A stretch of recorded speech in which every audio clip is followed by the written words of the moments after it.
Alright, hey guys, what's up? It's a Culture Detective here, investigating your favorite um, days, life. And today it is June 25th, it is 10:38 p.m. right now. And today is a kind of a special day because it is June 25th. It has been exactly 6 months since I have left Hong Kong and come to USA. Come to not exactly LA, not yet, but come to the USA. And today is a special day. And originally, I planned to make a video essay type video for my main channel where I basically compare the cultural differences between Hong Kong and USA. But screw it, I'm not gonna do that because I don't have the time and I'm not in the mood to. So instead, I'll just sit down, talk to my phone, and just pure unedited video. I'm gonna upload this to my second channel, and also if you're watching my second channel right now, the last vlog, the last college update vlog, should be on early June. So there's a 20 something day jump from the last video being uploaded in this channel and this is today. So I'm sorry about that. I guess you just have to fill in the gaps.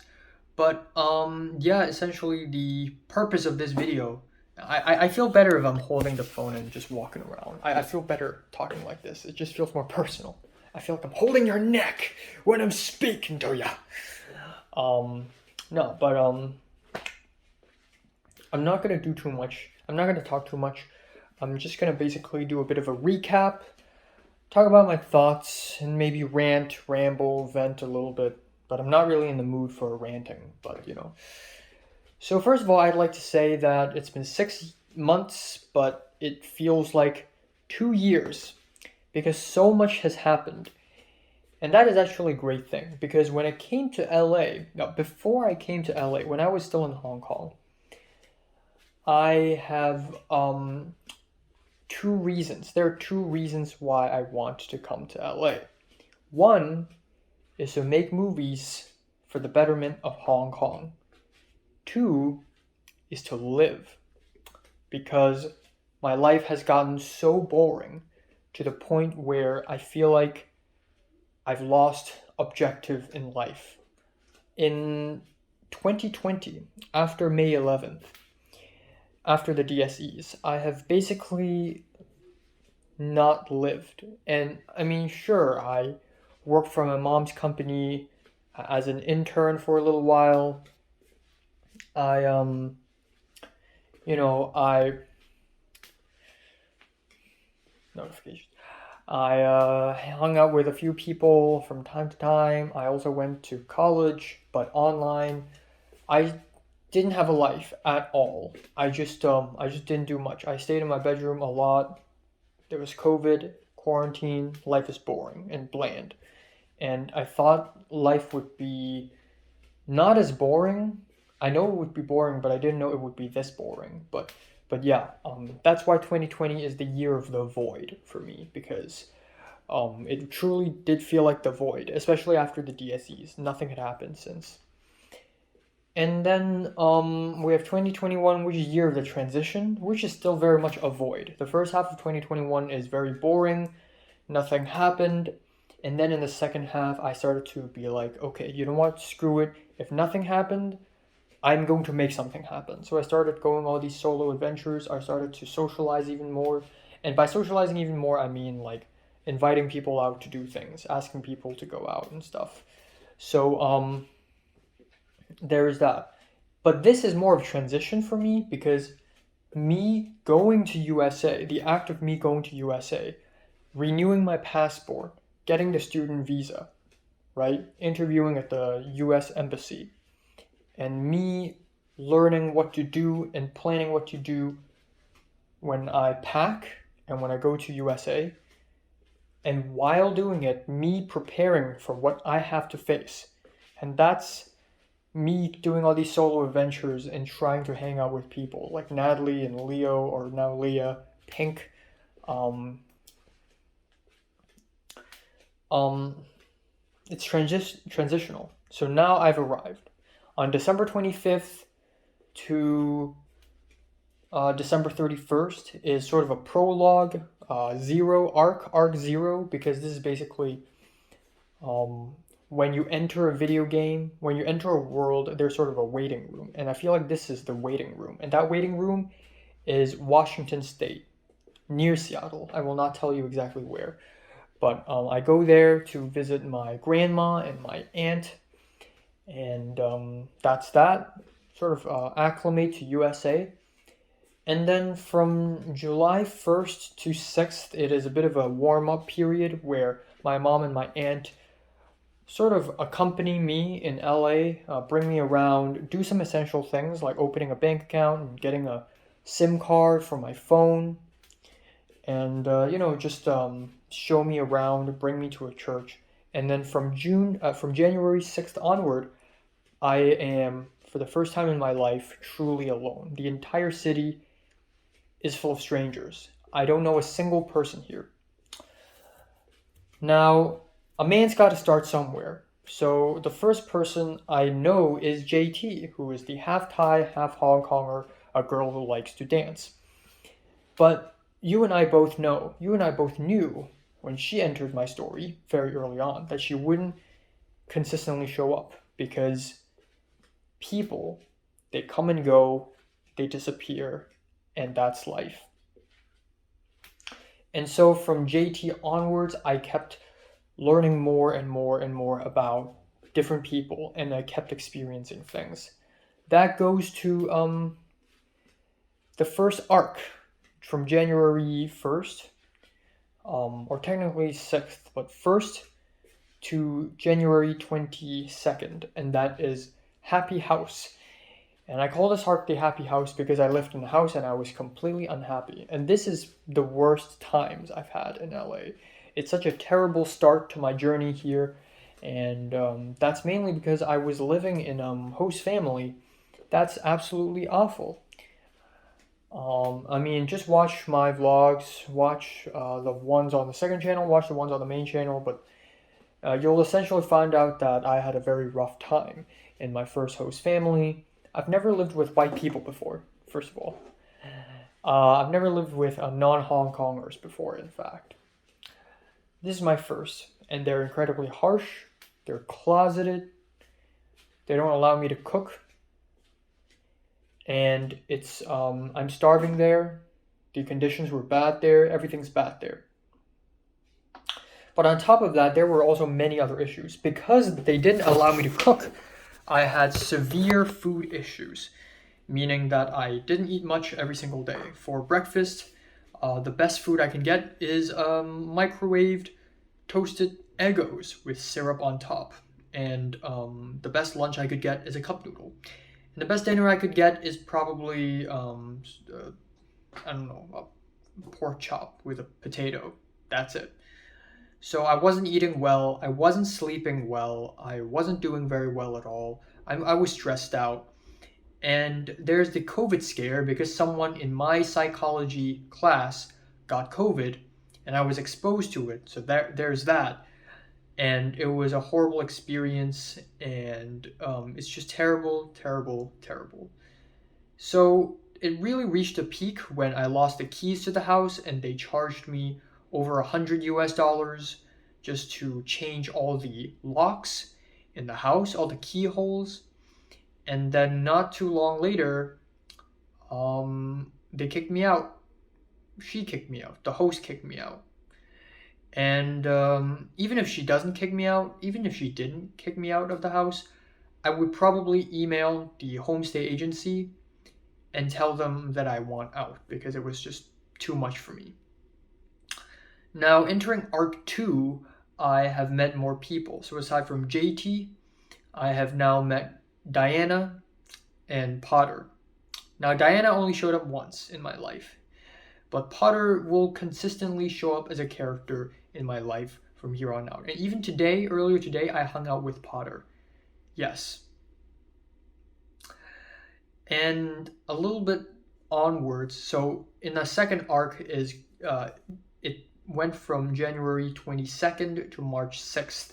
And that is when I moved into my second host family, which is a little better. Still dirty, the food is still not very great, and there were still hostile vibes, hostile atmosphere. Like I can feel a sense of hostility, passive aggressiveness in the air. But it's definitely a little better, and I feel a little better. And I get to cook, I get to buy food, but it's definitely way better. And I met more people, and then my second semester begins, aka my not my second semester, more like my seventh semester, but my second semester on ground, and it's a spring semester, and there goes my 2 film classes and a couple more online, and in there I met Pepper and Thomas, and Pepper will go on to be one of the most important characters in my life here so far. And that is because Pepper is a Hong Konger, a girl, same age, same major. That is rare as hell. That is rare as hell. That is a 1 in a million chance. And yet, she's there. And it is a miracle. And unfortunately, of course, life isn't sunshine and rainbows. Not too long, actually, a couple months after I met Pepper, I've been trying to speak more to her, hang out with her, but I basically fail because Pepper's so busy. Busy doing what, you may ask? Well, busy hanging out with other cooler and more important friends. This made me enter a period of time from April to May where I felt very insecure about my social life. Alright, I'm jumping ahead. Basically, in the first week of March, I call it the housing crisis because I almost became homeless. So my second host is kicking me out, but not for the same reasons the first host kicked me out. My second host kicked me out because he needed to use my bedroom as the baby room because his daughter will be giving birth to a grandchild. And so I only had a couple weeks left to find a new place, a new house, a new apartment, whatever. And all at the same time, simultaneously, my bank account got hacked and my Bank of America account is forever shut down, and I can never do business with Bank of America for the rest of my goddamn life. So I can't, even if I want to rent a rental house, I can't because my bank account is fucked in half. So at the end, I got an Airbnb 2 days before I had to move, and I entered the Airbnb, and there goes my third arc, and that is that's arc 3, and that is I forgot the name, Drifting Clouds.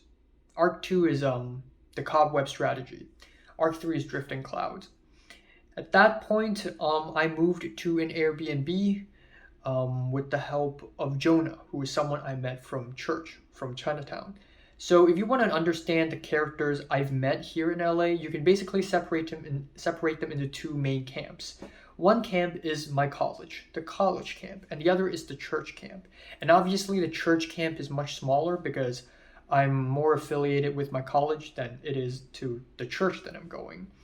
Now, the reason why I'm going to the church is because my parents are Christian and they want me to go to a church regularly, even though I didn't plan to even go to church at all when I come to LA. But because I need to know more people, I need help, these people from church may be able to help me. And also, 90% of the people from this church, if not 95, are all Hong Kongers. So, they will definitely help me. So, Jonah from the church helped me move to the Airbnb, and that lasted from March 6th to April 4th. And then on April 4th, I moved in here in this apartment, and there goes Arc 4, which is making friends is an easy game. And that goes on to April when I had spring break, and that was when I started to enter my period. So I've been waiting for this ever since I've come to LA because I've always thought that when I come to LA, starting to live on my own and begin a new chapter of my life, I will be super sad and depressed and lonely. That didn't happen. And at one point I was convinced that it'll never happen to me until in the middle of April. And that is triggered, and it's not even that. I feel like different people will react differently. Obviously, JT, Potter, Pepper, people from Hong Kong coming to LA, living alone for the first time, will go through a period of sadness, but it'll be different. Or maybe they won't even go through a period like this. But for me, it is my insecurity about my social life. Basically, ever since I was in secondary school, ever since I was 14, 15 years old, I've been struggling with this, and that is socializing. I've been wanting to socialize with people, and I failed. And I told myself that I would change when I come to LA. I would open up, I would speak more, I would be more enthusiastic, I will smile more. And it's even tougher here in LA because in college life, people come and go. Even if you're in the same class as them, it's a weekly thing. And they always have cooler, better friends. We are all affiliated with other people. So what happens is making friends is so much tougher here in LA. And I just didn't make a lot of friends. And another reason why I didn't make a lot of friends in the first 3 months is because I had a hell of a terrible first 3 months with the housing crisis, the food crisis, bank account getting hacked, my mask almost getting stealed, losing the keys, ants infesting my bread, all the stuff. But finally in April, the storm has calmed, and instead of external issues, now it's internal. Now Los Angeles has gone from a battle on the outside to a battle in the mind, a psychological battle. And it went on for a month. I felt really sad consistently and down and unhappy for a whole month. And it would be like every 2 or 3 days, I would just want to cry and listen to sad music. And that lasted until mid-May, and I don't know why it ended there. Don't really know. I think it's because I reconciled with Pepper. So I thought Pepper hated me. And I didn't speak to Pepper, Pepper didn't speak to me. It was very awkward between us. And it's unfortunate because she's a rare kind of person, a Hong Konger of the same age, also a film production major. What are the odds? But we started to not talk to each other, and it was very awkward between us. And I'm like, you know what? Screw it. This cannot be the end of our storyline. We cannot just end off like this. So I decided to do something super bold and courageous, and that is to tell her the truth, reconcile with her. I DM'd her over Instagram and basically told her the truth and asked her, why didn't you speak too much to me? And of course I wasn't super direct. I made sure I speak to her in a way that feels normal and fine so that she wouldn't find me creepy. And it actually worked. It was miraculous. Thomas even told me to not do it. But I did it, and it actually worked. I am a madman, I know. So I reconciled with Pepper. And a little bit later in June, which is this month right now, I did my final exams. And I've entered a period where I call it Arc 6. So Arc 4 is Making Friends is a funny game, and Arc 5 is Undertow, but 4 and 5 is basically the same, just this period. And Arc 6 is when I finish my final exams and I am, free. And the first thing that immediately happened was the HKOS gathering that is incredibly shocking. Ooh, I haven't gotten to that point yet in my vlogs. But when it arrives, you will know why it's such a shocking, insane thing. But it is one of the most surreal nights I've had in LA, and one of the most amazing things that had happened to me ever since I was born. So that's that. And Pepper is there too. So that was a very interesting experience. There's also the Pepper alcohol shopping incident at the end of in early June, which I already published in my main channel as a vlog. That also changed the dynamics between me and Pepper a little bit. And finally, I had a deep talk with Pepper before she left, and right now she is quarantining at Hong Kong as I'm speaking. And a lot of people have returned to Hong Kong. John L., who is the guy whom I met in USC, has returned to Hong Kong not too long ago. And JT has returned to Hong Kong as well. Potter and Kevin are not. And Kevin is the roommate of the Spanish-speaking friends of Peppers. And that leads me to my final point, and that is my life is a video game. In order to survive in LA better, I created a system where I basically turned my life into a video game, or just a game. And there's levels. Level 1 is the basics: college, food, and shelter. And this took me 3 months to finish. Level 2 is making friends, socialize. Level 3, save money. That's a way to put it. Level 4 is health and fitness. Level 5 is making a short film. Now, level 1 is done. And level 3, I'm not going to talk too much about it. 2, 4, and 5 are things that are kind of ongoing. Now, let's talk about 4. At the end of April, I bought myself a bathroom scale, an electronic balance. I stepped on it, and guess what? I lost 9 pounds. A little bit later, I stepped on it again and realized I lost 13 pounds. I went from 135 pounds to 122 pounds. I expected myself to lose weight, but I didn't know it would be this drastic. So I was really worried about my weight for a while, until I started to really eat the fuck out of everything. And so I am at 126 right now, and a few days ago 127, which is really cool, but it's constantly fluctuating. But you know, I'm getting there. And I know as I say health and fitness, but I really don't have the time to do push-ups and sit-ups nowadays. That's okay. And for level 5, we have the short film, which I'm still dealing with right now, so I'm not going to talk too much about that. And level 2, friendship is the biggest thing. And my biggest takeaway is that Los Angeles is a spider web. The people I know are in a spider web. I mean, a little bit earlier, I said the cobweb strategy is the name of my second arc.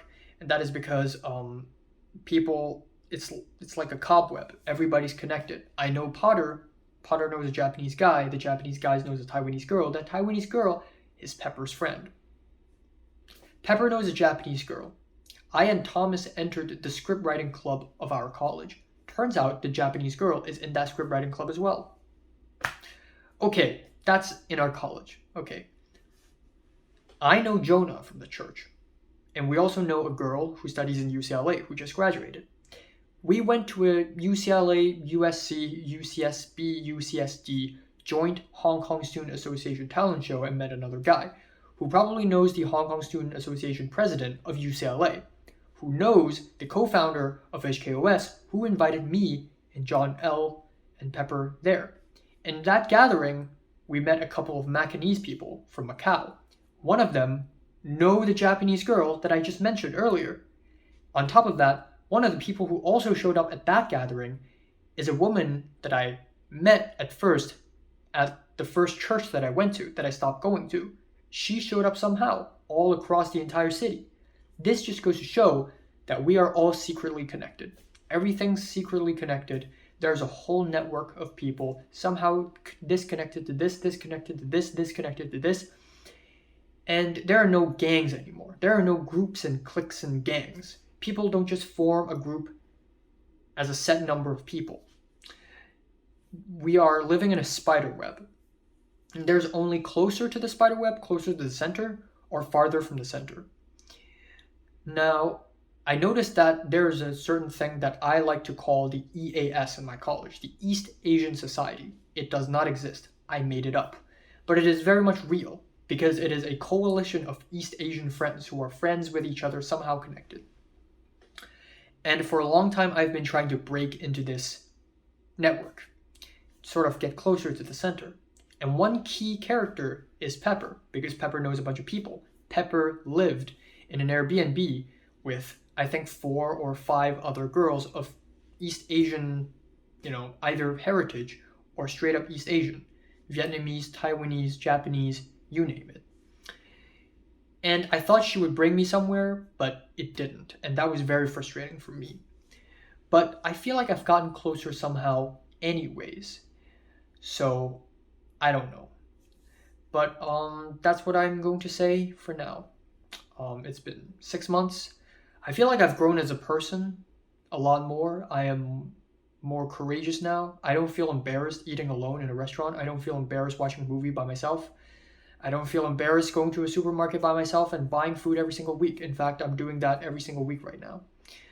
I am way more organized. I know how to find a house, an apartment to rent. I know how to cook food now, even though I'm not very good at cooking. And I mean, spoiled beef, raw pork, raw chicken, sprouted potatoes, ant infested bread, you name it. I've seen all of that. Moldy pie, moldy bread, you know. Um, but one thing for sure to end off this video, I feel like I'm alive. For the first time in 2 years, I feel like I'm living again. I'm meeting people, good things are happening to me, bad things are happening to me. I have a goal in life now, and even though it's not a very fruitful or eventful life, at least I'm living, so I am grateful for that.